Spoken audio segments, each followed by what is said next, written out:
ఊరబెట్టిన ఉసిరికాయ అంటారు. మీలో ఎంతమందికి తెలుసు ఊరబెట్టిన ఉసిరికాయ? ఒకవేళ తెలిస్తే కామెంట్ చేయండి. రీసెంట్గా మా తాతయ్య గారు ఊరు వెళ్ళినప్పుడు మా తాతయ్య గారు ఉసిరికాయలు ఇవ్వడం జరిగింది.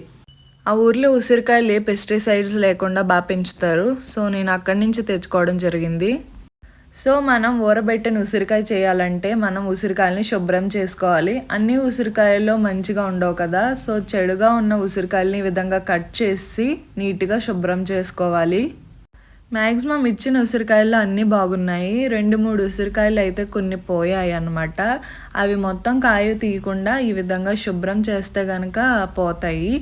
అయితే ఇప్పుడు మనం శుభ్రం చేసిన ఉసిరికాయల్ని మనం ఘాట్లు పెట్టుకోవాల్సి ఉంటుంది అన్నమాట.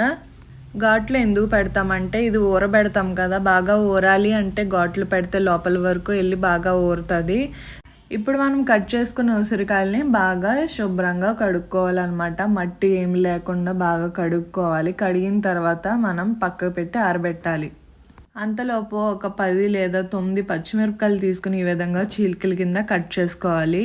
అంతలోపు ఒక ప్లాస్టిక్ జార్ తీసుకోండి. ఆ జార్లో మనం కట్ చేసి పెట్టుకున్న పచ్చిమిర్చి వేసేసుకోవాలి. దాంట్లోనే మనం కల్లుప్పు వేసుకోవాలి. ఇప్పుడు 2 లేదా 3 స్పూన్ల కారం వేసుకోవాలి. దాంతోపాటు పసుపు కూడా యాడ్ చేయాల్సి ఉంటుంది. ఇప్పుడు మనం కడిగి శుభ్రం చేసుకున్న ఉసిరికాయలు ఆరబెట్టిన తర్వాత ఈ విధంగా జార్లోకి వేసేసుకోవాలి. ఇప్పుడు వాటర్ ములిగేంత వరకు కూడా వేయాల్సి ఉంటుంది. వాటర్ వేసిన తర్వాత మూత క్లోజ్ చేసి ఒకసారి షేక్ చేయండి. అప్పుడు అన్నీ కూడా కలుస్తాయి అన్నమాట. ఈ విధంగా పచ్చిమిరపకాయలు పైకి తేలి కాయలన్నీ కూడా కిందకి జారుతాయి. ఉసిరికాయ బాగా పెద్దగా ఉంటుంది. ఊరాలంటే కొంచెం టైం పడుతుంది. ఒక 5 రోజుల తర్వాత తీసి చూస్తే మనకి ఈ విధంగా ఉంటాయి అన్నమాట. ఉసిరికాయ స్టార్టింగ్లో ఎలా ఉంది, ఇప్పుడు ఎలా ఉందంటే మీరు చూడొచ్చు. ఉప్పు తక్కువైనా కారం తక్కువైనా యాడ్ చేసుకోండి. ఇప్పుడు ఉసిరి ఆవకాయ ఊరబెట్టింది చాలా టేస్టీగా ఉంటుంది. హెల్త్కి కూడా చాలా మంచిది.